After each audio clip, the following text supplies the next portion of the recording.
Have you ever wondered how to apply for a US visa as a Nigerian? Well, let's demystify the process together. In this video, we'll journey through the US visa application process, a journey that might seem daunting, but is actually quite manageable when broken down into simple steps.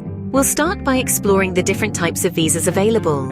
Each visa type has its own set of requirements and processes, so it's important to identify which one best suits your needs. Next, we'll walk you through the general application process. We'll cover everything from filling out the application form to paying the fees, but we won't stop there. We'll also address some common issues that applicants often face. Forewarned is forearmed, they say, and we want to arm you with the knowledge to navigate any bumps in the road. Stay tuned as we delve into the simple, easy-to-follow steps of the US visa application process. Did you know there are different types of US visas you can apply for? Indeed, the US offers a variety of visas, each designed for a specific purpose. Knowing which one suits your needs is the key to a successful application. First off, we have the visitor visas, also known as the B visas. The B1 visa is for business-related travel, like attending meetings or conferences, while the B2 visa is for tourism, medical treatment, or visiting family and friends. So, if you're planning a trip to Disneyland or a business meeting in New York, these are the visas for you. Next up, we have the student visas, which are the F and M visas. The F1 visa is for academic students enrolled in an approved educational institution, while the M1 visa is for vocational or non-academic students. So, if you've always dreamed of studying at Harvard or learning culinary arts in a top-notch cooking school, these visas will open the doors for you. Then there's the work visas, such as the H, L, O, P, and Q visas. These visas are for individuals who have been offered a job in the United States. Each one caters to a particular set of skills and professions. For instance, the H-1B visa is for people in specialty occupations like IT, engineering, or medicine. The L-1 visa is for intra-company transferees, and the O visa is for individuals with extraordinary abilities or achievements in certain fields. Lastly, we have the immigrant visas, which lead to permanent residency or green card status. These are for individuals who have a close family member who's a US citizen or resident, or for employees sponsored by a US employer. Remember, each visa type has its own specific requirements, from financial statements to letters of invitation or job offers. So it's important to do your homework and gather all the necessary information before applying. Understanding the type of visa you need is the first crucial step in your application process. So now that you're familiar with the different types of US visas, you're one step closer to embarking on your American dream. Having all your documents ready can save you a lot of stress during the application process. It's like going on a journey. You wouldn't want to forget your essentials, would you? The same applies to your visa application. First and foremost, you'll need your passport. This should be valid for at least 6 months beyond your planned period of stay in the United States. It's your golden ticket to travel, so make sure it's up to date and in good condition. Next up is the DS-160 form, also known as the Online Non-Immigrant Visa Application Form. This form is a crucial part of your application, so take your time to fill it out carefully. It covers details about you, your travel plans, and your purpose of visit. Remember, honesty is the best policy here. Then comes the proof of visa fee payment. This is a receipt that shows you've paid the application fee. It's like buying a ticket for a movie. You can't get in without it, so ensure you keep it safe and readily available. Don't forget your passport-sized photographs. They should be recent, clear, and meet the specific requirements outlined by the US Embassy. A picture is worth 1,000 words, and in this case, it could be the key to your visa approval. Also important is evidence of your ties to your home country. This could be proof of employment, property ownership, or family ties. It's a way to show that you intend to return home after your stay in the US. Lastly, you might need additional documents depending on the type of visa you're applying for. For example, if you're applying for a student visa, you'll need documents like your I-20 form and proof of financial support. In conclusion, gathering your documents is like assembling a puzzle. Each piece is crucial, and without one, the picture isn't complete. So take your time, make a checklist, and ensure you have everything you need. Remember, always double-check your documents to avoid any hitches in your application. The visa interview can seem intimidating, but with proper preparation, you can confidently sail through it.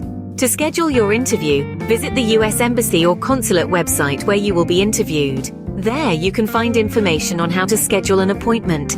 It's best to book your interview as early as possible, as slots can fill up quickly. Remember, the early bird catches the worm. Now let's talk about what to expect during the interview. You'll be asked various questions about your background, your purpose for traveling, your plans while in the US, and your plan to return to your home country.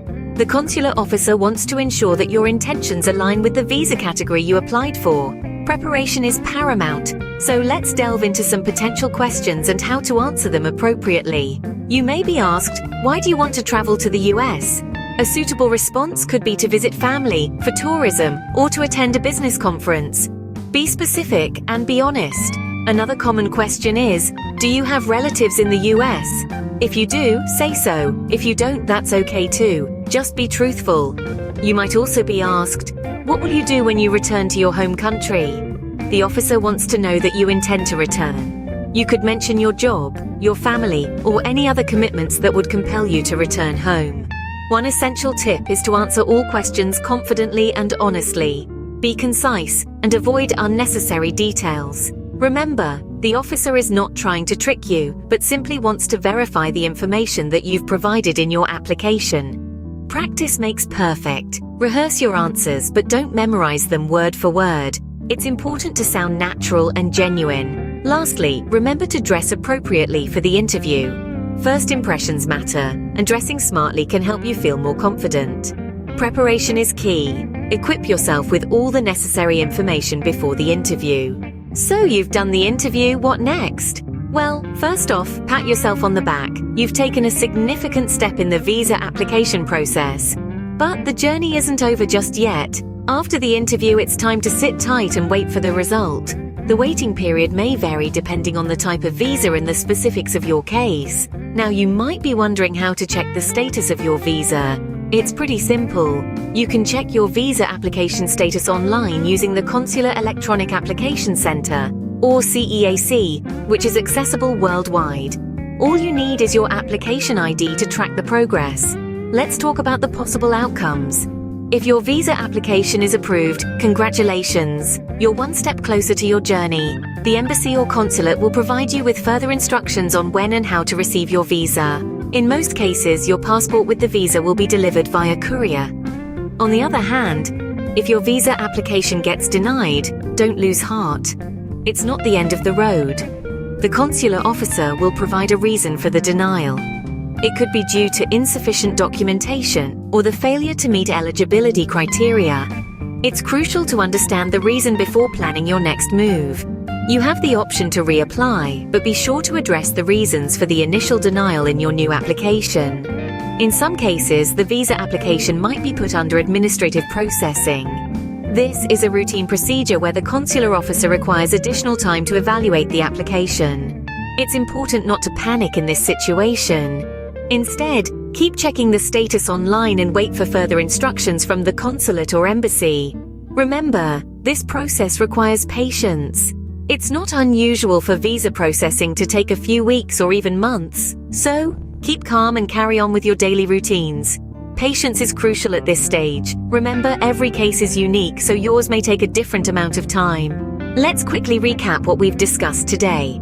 We've traversed the terrain of US visa types, identifying which one suits your travel purpose best. We've delved into the necessary documents you need to gather, emphasizing the importance of having accurate and up-to-date information. We also navigated the intricacies of scheduling and preparing for the visa interview, a crucial step in your application process. Preparation is key here, and remember to be honest and straightforward in your responses. Then we touched upon what happens after the interview, highlighting the need to be patient as your application is processed. Remember, each case is unique and processing times may vary.